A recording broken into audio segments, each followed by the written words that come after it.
The Atlanta child murders is a haunting and unresolved case that gripped the nation from 1979 to 1981. It refers to a series of 29 brutal killings, primarily targeting African American children and teenagers in Atlanta, Georgia. The perpetrator or perpetrators responsible for these heinous crimes have never been definitively identified or apprehended. This spine-chilling period of Atlanta's history continues to raise numerous questions and unresolved mysteries, leaving a lasting impact on the community and the families of the victims. The first known victim of the Atlanta child murders was 14-year-old Edward Smith, who went missing on July 21, 1979. This incident marked the beginning of a wave of fear and panic among Atlanta residents, especially within the African American community. Over the course of the next 2 years, more young children and teenagers went missing, with their bodies discovered in various locations across Atlanta. The victims were often found nude, strangled, and discarded in rivers or wooded areas.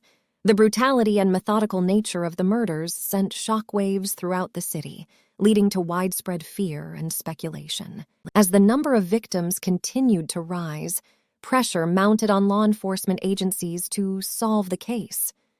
Atlanta's mayor at the time, Maynard Jackson, pleaded with the community to remain vigilant and issued a reward for information leading to the arrest and conviction of the person or persons responsible for the murders. Authorities formed a special task force known as the Atlanta Child Murder Task Force, consisting of local police officers, FBI agents, and other law enforcement professionals to investigate the string of killings.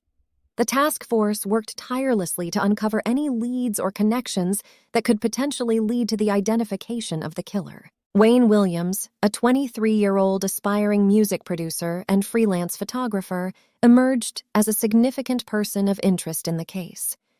He was arrested on June 21, 1981, after being caught driving over a bridge where the body of one of the victims had been found.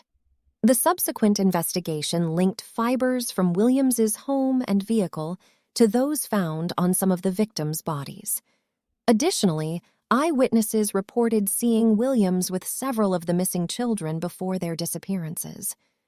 In 1982, he was convicted of the murders of 2 adult victims and sentenced to life imprisonment. However, the conviction of Wayne Williams was not without controversy. Many skeptics argued that the evidence against him was circumstantial, and there was no direct evidence linking him to the murders of the child victims.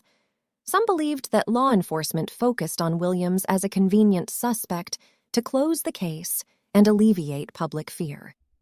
Despite the doubts and unanswered questions, authorities never brought charges specifically related to the child victims, leaving the Atlanta child murders as an unsolved chapter in American criminal history.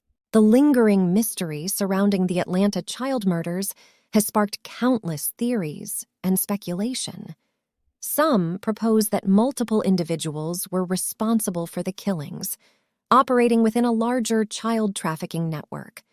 Others suggest the involvement of influential or politically connected individuals who managed to evade justice. The case also raised broader issues of race and systemic racism, as the majority of the victims were African American, and the response from law enforcement was criticized for being initially inadequate. To this day, the Atlanta child murders remains an open wound in the community, a stark reminder of the vulnerability of children and the enduring pain of unsolved crimes. The memories of the victims live on through their families, who continue to seek justice and closure. Efforts to reopen the case and re-examine the evidence have brought some hope to the grieving families, but the truth behind the Atlanta child murders may forever remain elusive, leaving a chilling tale of tragedy and unanswered questions.